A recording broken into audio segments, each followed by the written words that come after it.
Welcome back to another edition of our weekly webinar series. In today's episode, we will be talking about gold testing techniques because jewelry is a big part of our business, and we want to make sure we are following procedures that help us identify what is real and what is not.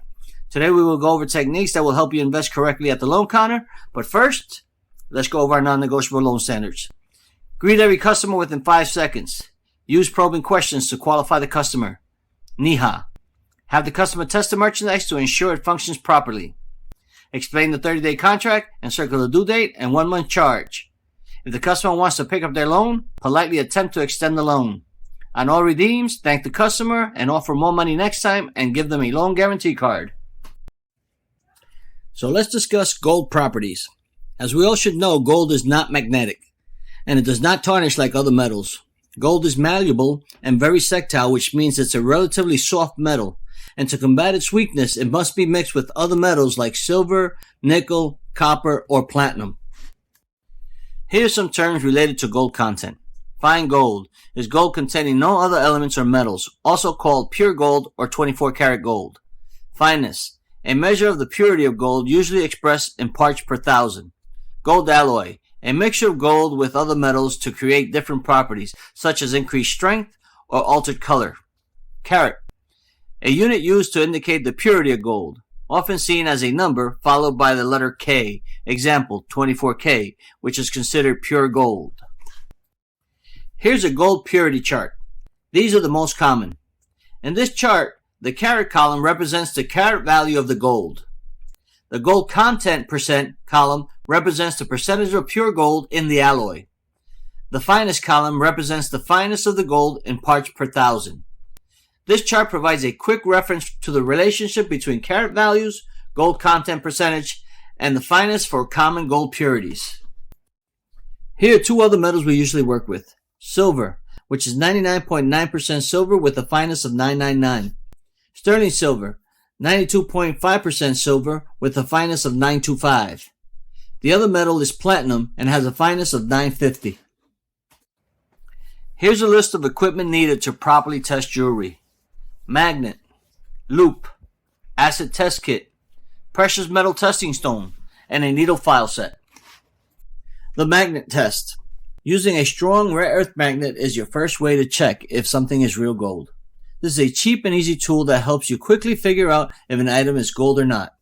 Take the magnet and run it through all the pieces to see if the jewelry sticks to it. Lean the chain or bracelet over the counter and run the magnet through it. If the magnet sticks to the jewelry, then it's probably not real gold. The loop test. One of the quickest ways to see if your gold is authentic is to look for engraved hallmarks somewhere on the jewelry. This stamp identifies your metal's content and or manufacturer. Always hold your loop close to your eye and bring the jewelry piece towards it. Adjust by moving the jewelry piece in and out until focused. Look for signs of discoloration and look for color and shininess. Remember, these steps are what I like to call the process of elimination steps.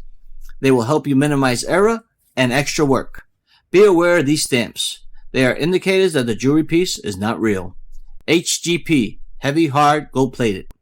GF, gold-filled. GP, gold-plated. HGE, hydrostatic gold electroplating.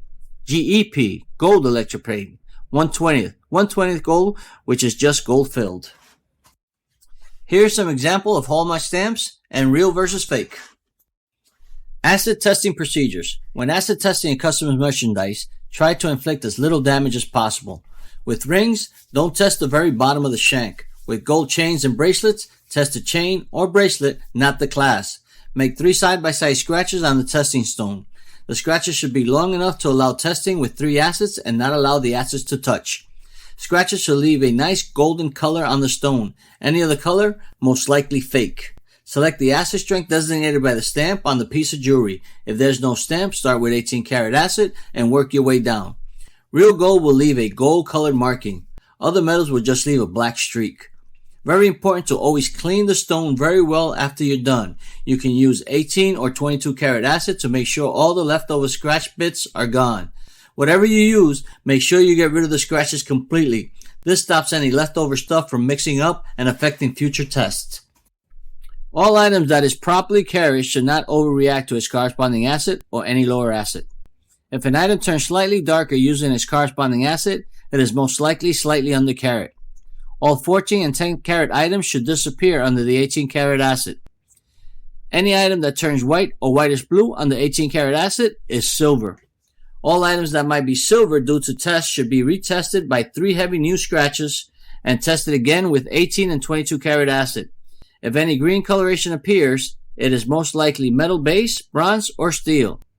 For heavier pieces like a Cuban chain or bracelet, it is always recommended to file a small notch on the link. Make sure to penetrate and expose the metal beneath the surface. For filed pieces, carefully place 1 drop of acid directly on the notch. Observe the chemical reaction.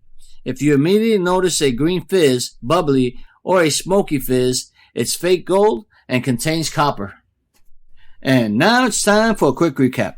We discussed gold properties, gold terms, gold purity chart, the equipment needed to test jewelry, stamps that indicate fake gold, and keep in mind that testing with the stone and acid is highly subjective and mainly a skill that improves with practice.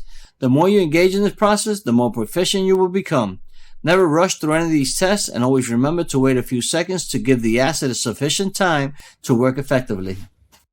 And once again, I'd like to thank everyone for taking time out of the busy day to listen to another edition of our weekly webinar series. Have a great day, and let's make some money.